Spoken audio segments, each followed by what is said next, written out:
So I watched Morbius last night, and Morbius is currently sitting at a 17% on Rotten Tomatoes. I think the hype going into the movie this past week was how bad of a movie it is, how it's the worst movie of all time, and how you shouldn't go see it. Well, here's the thing. I don't think that's fair. I don't think it's as bad as everyone said it was. And if you notice on Rotten Tomatoes, the audience score is significantly higher than the critic score. Now, am I saying it is a great movie? Honestly, no, I can't tell you it's a great movie. Is it a fun movie? Yes. Should you watch it? Yeah. Will you enjoy it? Most of it you will enjoy. I think a fair score for Morbius is about 45 to 50%. I'm well above the critic scores, but below the general audience scores, which is fine. It definitely has some issues for me. I didn't particularly enjoy its pacing.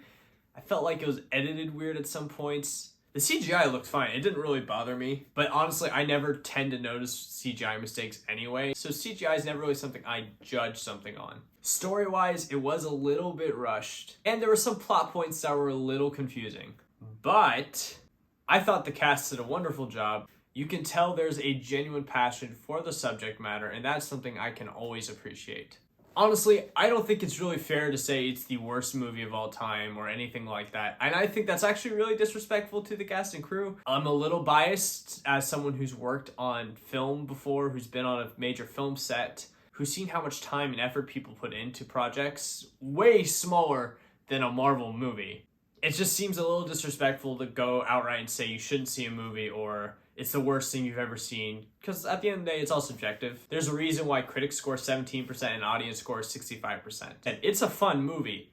If we're looking at it technically wise, yes, technically there are mistakes, which is why I don't give it 100%, which is why I give it a 45 to 50%. But again, it's a fun movie and it is worth your time. Whether or not you choose to watch it multiple times, that's up to you. Personally, I don't think I could sit through Morbius multiple times. It's not a movie that if I'm sitting on a flight, I'm not going to turn it on. I'm going to probably look to do something else. And mostly that comes from feeling satisfied from it. I don't need to see it multiple times.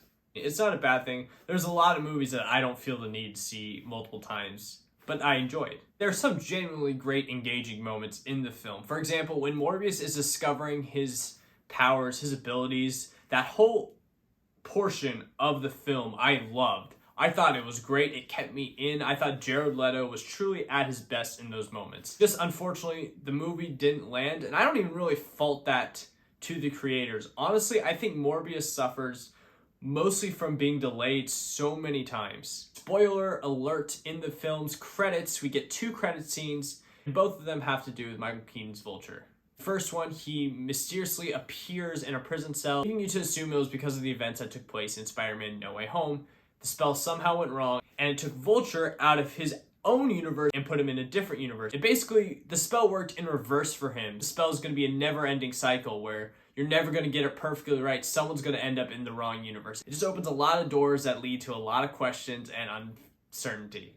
The second credit scene was this really quick conversation between the Vulture and Morbius, where the Vulture, by the way, is in a suit different than his MCU suit slightly, but he's flying and everything, and he's basically recruiting Morbius to be part of the Sinister Six, basically saying, hey, guys like us should be together, we should team up.